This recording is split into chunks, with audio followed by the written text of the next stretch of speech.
আজ 15 আগস্ট শেখ মুজিবুর রহমানের 50তম শাহাদাত বার্ষিকী।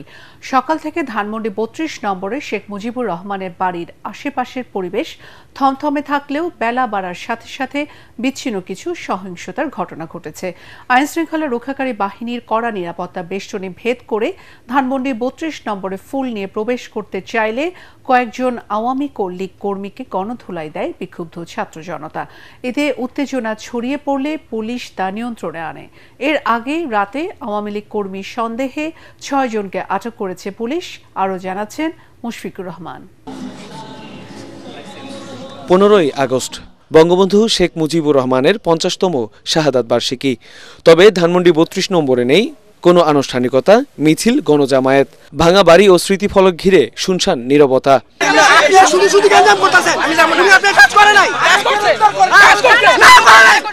বেলা বাড়ার সাথে সাথে প্রধান সড়কে বাড়তে থাকে উৎসুক জনতার ভিড়। কঠোর নিরাপত্তা বলয়ের তোয়াক্কা না করে বিচ্ছিন্নভাবে আওয়ামী লীগের কয়েকজন কর্মী ফুল নিয়ে প্রবেশ করতে চাইলে তাদের রুখে দেয় বিক্ষুব্ধ জনগণ। ধস্তাধস্তির এক পর্যায়ে গণধোলাইও দেওয়া হয় তাদের।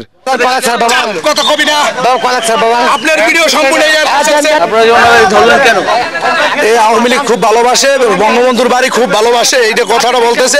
আওয়ামী লীগ গেছে, এর অনেক ক্ষতি হয়ে গেছে। বঙ্গবন্ধু যে ভালো ছিল, বঙ্গবন্ধু ভালো ছিল, আজ সব খারাপ। ওবায়দুল বঙ্গবন্ধু মৃত্যু দিবস আজকে 15 আগস্ট। আজকে আমি ফুল দেবো এখানে, আমার ফুল গিলে ফেলাই দিছে। আমার ফুল কেন ফেলাইলো? আমি কি মিটিং করতেছি? আমি প্রথম থেকে উনাকেই বলছি যে আপা, আপনি যেখানে আসছেন আপনি কি জানের ভয় নাই? যা হবে হবে, আমি ফুল দিয়ে যাব। আমাকে ফুল কোথায় দিবেন? না বাড়ি আছে, না শেখ মুজিবুর রহমানের আকৃতি আছে, কোথায় ফুল দিবেন? বলতেছে যে আমি ফুল না দিয়ে, যে পর্যন্ত ফুল না দিবে সে পর্যন্ত যাবো না। বঙ্গবন্ধু সব পরিবার তারা যে নির্মমভাবে শহীদ করা হয়েছে, এই তাদের জন্য আমি কোরআন শরীফ খতম দিছি। আমি তাদের মাগফিরাতের জন্য দোয়া করা চাইছিলাম, তাদের বাড়িতে যাই। বিক্ষুব্ধরা বলেন, স্বৈরাচারের দোসরদের কোনোভাবেই ছাড় দেয়া হবে না।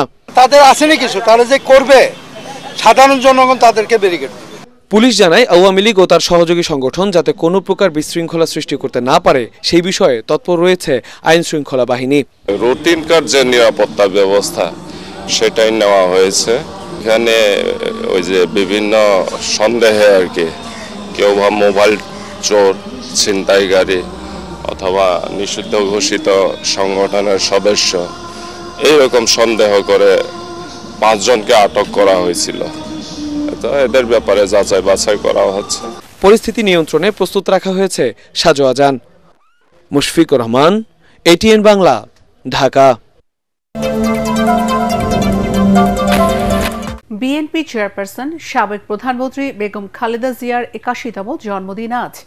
90-এর এরশাদ বিরোধী আন্দোলন, শেখ হাসিনার 1.5 দশকের ফ্যাসিবাদী শাসনের বিরুদ্ধে আপসী নেতৃত্ব নিয়ে তাকে গেছে অনন্য উচ্চতায়।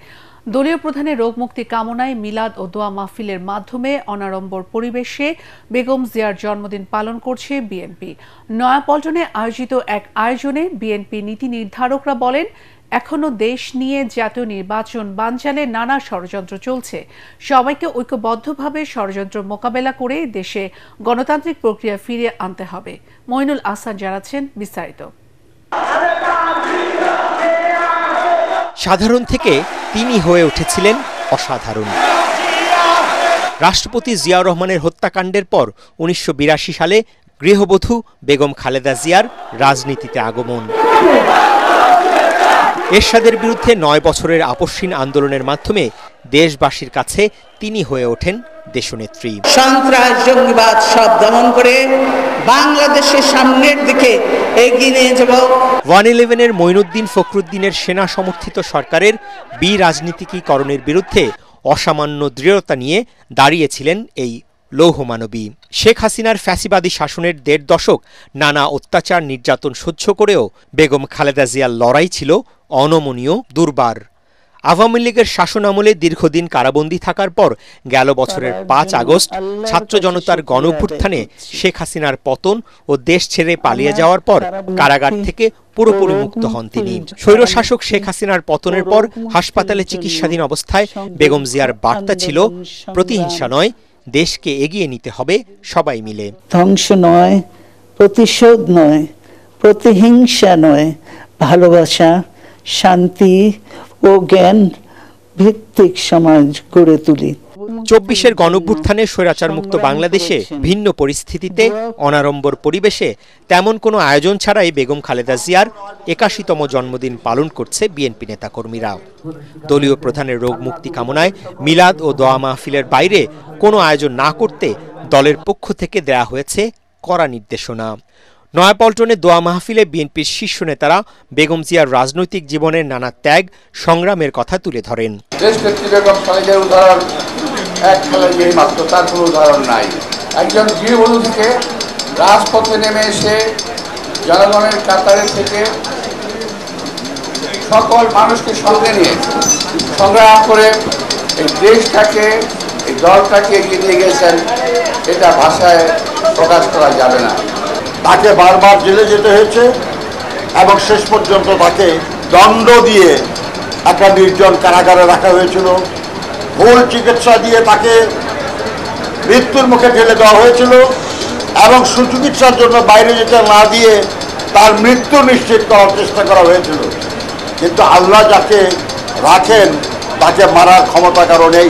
সংস্কার বিচারের আড়ালে জাতীয় নির্বাচন নিয়ে নানা ষড়যন্ত্র হচ্ছে অভিযোগ করে নেতাকর্মী দেশবাসীকে সতর্ক থাকার আহ্বান জানান নীতি নির্ধারকরা।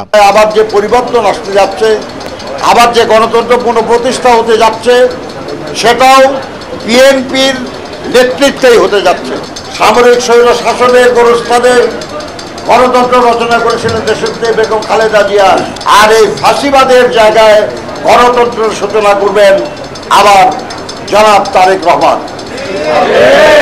আমরা সেই শুভ দিনের প্রতীক্ষা করছি। বিএনপি নেতারা বলেন, তারেক রহমানের নেতৃত্বেই গণঅভ্যুত্থানের আকাঙ্ক্ষা বাস্তবায়নের পথে হাঁটবে দেশ, আর এতে অভিভাবকের ভূমিকায় থাকবেন বেগম খালেদা জিয়া। মইনুল আহসান, এটিএন বাংলা, ঢাকা।